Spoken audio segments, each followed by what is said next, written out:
এলা চুক্তি কি আগুন বেরোচ্ছে দেখছো গাইস। এখন রান্নাঘরে চলে যাচ্ছি, ডিম সিদ্ধ বসাইছি।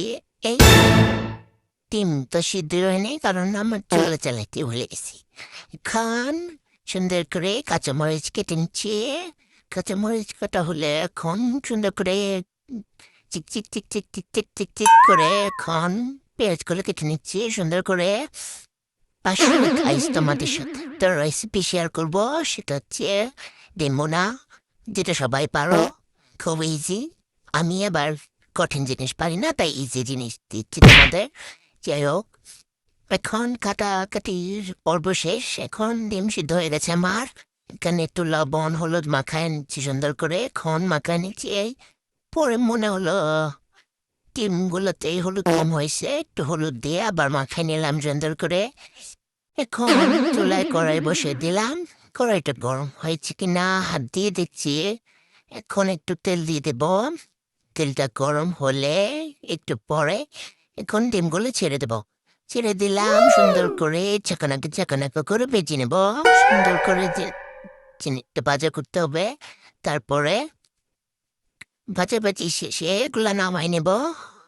নামানোর পরে একটু পেঁয়াজ কুচি দিয়ে দিলাম, কাঁচামরিচ দিয়ে দিছি, একটা তেজপাতা দিয়ে দিছি। এখন সুন্দর করে যখন করে এই দেখছো কার্পেটটা এখন অন্ধ করছিল, এখন লাইট দিয়ে দিলাম।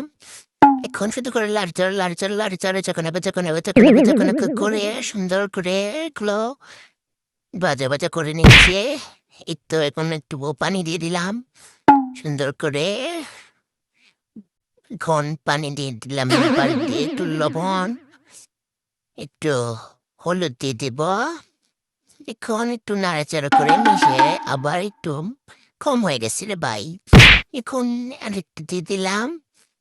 এখন একটু মরিচের গুঁড়া দিয়ে দেব। তাও মনে হচ্ছে কম হয়েছে, এরকম উল্টা পাল্টা লাগে। কি যে বলবো, আর একটু দিয়ে দিলাম। এখন সুন্দর করে নাড়াচাড়া করে একটু গুঁড়ো মরিচ দিয়ে দিলাম, একটু মশলা দিয়ে দিলাম, গুঁড়ো মশলা।